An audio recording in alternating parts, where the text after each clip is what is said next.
Assalamualaikum warahmatullahi wabarakatuh. Kembali lagi bersama saya Mayasa Zulkarnain.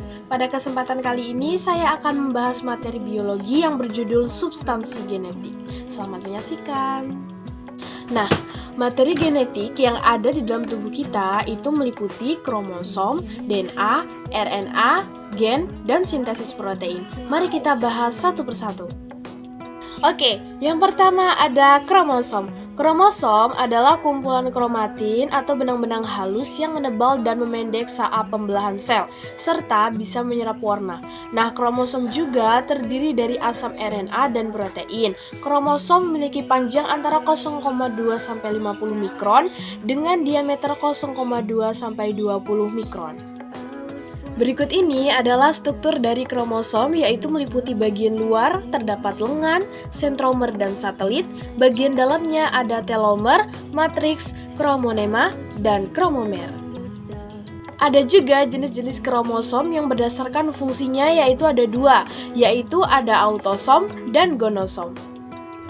Pada autosom itu berperan untuk menentukan ciri-ciri tubuh, bersifat diploid, mengalami pembelahan mitosis, dan jumlahnya itu 2 kali gonosom.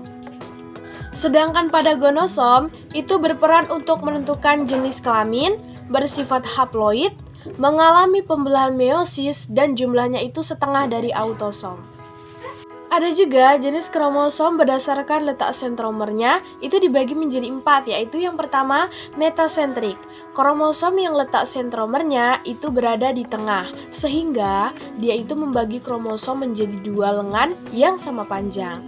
Nah, yang kedua ada submetasentrik, yaitu letak sentromernya agak di tengah, sehingga kedua lengan kromosomnya itu tidak sama panjang. Yang ketiga ada akrosentrik, yaitu letak sentromernya berada di dekat ujung kromosom. Yang keempat, telosentrik, yaitu letak sentromernya berada di ujung lengan kromosom. Penulisan rumus kromosom bisa kita amati pada organisme berikut. Pada manusia memiliki 46 buah kromosom sel tubuh.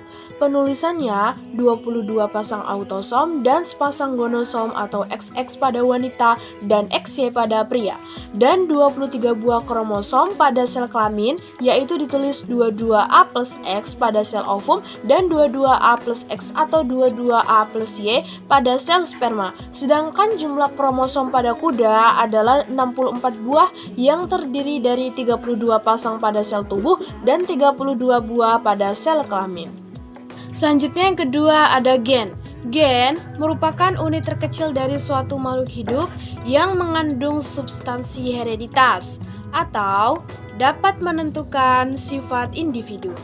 Nah, terdapat dalam lokus di kromosom, gen terdiri dari protein dan asam nukleat, yaitu berupa DNA dan RNA yang berukuran antara 4-8 mikron. Gen-gen yang menempati lokus yang sama pada kromosom homolognya disebut dengan alel. Alel mempunyai tugas yang sama atau berlawanan untuk suatu sifat tertentu. Gen mempunyai sifat, yaitu yang pertama mengandung informasi genetik, yang kedua mempunyai tugas dan fungsi yang berbeda, yang ketiga dapat berduplikasi, yang keempat ditentukan oleh kombinasi basa nitrogen, yang kelima berperan untuk menyampaikan informasi genetik, dan yang kelima untuk mengatur proses metabolisme dan perkembangan. Materi selanjutnya yaitu DNA. DNA adalah materi genetik yang diwarisi oleh organisme dari induknya. DNA berupa double helix atau rantai ganda. DNA ini dapat bersifat heterokatalitik atau membentuk RNA melalui sintesis protein, dan autokatalitik atau melakukan replikasi sehingga menghasilkan DNA baru. Struktur DNA itu adalah yang pertama, DNA tersusun atas banyak nukleotida atau polinukleotida. Yang kedua, setiap nukleotida terdiri dari gugusan gula pentosa atau deoksiribosa, 2 asam fosfat yaitu penghubung 2 gugusan gula. Yang ketiga, basa nitrogen, adenin dan guanin dari golongan purin, serta sitosin dan timin dari golongan pirimidin. Yang ketiga, dalam rantai DNA, sitosin C selalu dihubungkan dengan guanin G, oleh 3 ikatan hidrogen, sedangkan adenin A dihubungkan dengan timin T membentuk 2 ikatan hidrogen. Yang keempat, basa nitrogen membentuk rangkaian dengan gula deoksiribosa menjadi nukleosida atau deoksiribonukleosida. Yang kelima, nukleosida bergabung dengan gugus fosfat membentuk nukleotida atau deoksiribonukleotida. Yang keenam, beberapa nukleotida itu akan membentuk molekul DNA.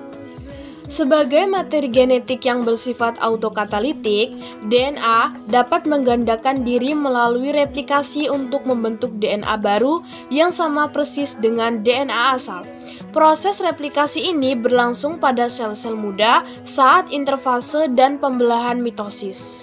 Adapun proses replikasi DNA yang melibatkan beberapa kerja enzim, yaitu yang pertama enzim ligase untuk menyambung rantai tunggal DNA yang baru terbentuk. Yang kedua enzim polimerase yaitu merangkai rantai-rantai mononukleotida untuk membentuk DNA baru. Yang ketiga ada enzim helikase yaitu menghidrolisis rantai ganda polinukleotida menjadi rantai tunggal mononukleotida.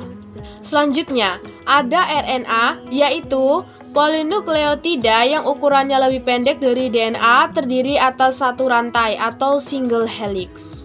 Adapun jenis-jenis RNA yaitu yang pertama RNA messenger atau mRNA membawa kode genetik dari DNA berupa triplet basa yang ada pada RNA duta atau yang disebut dengan kodon.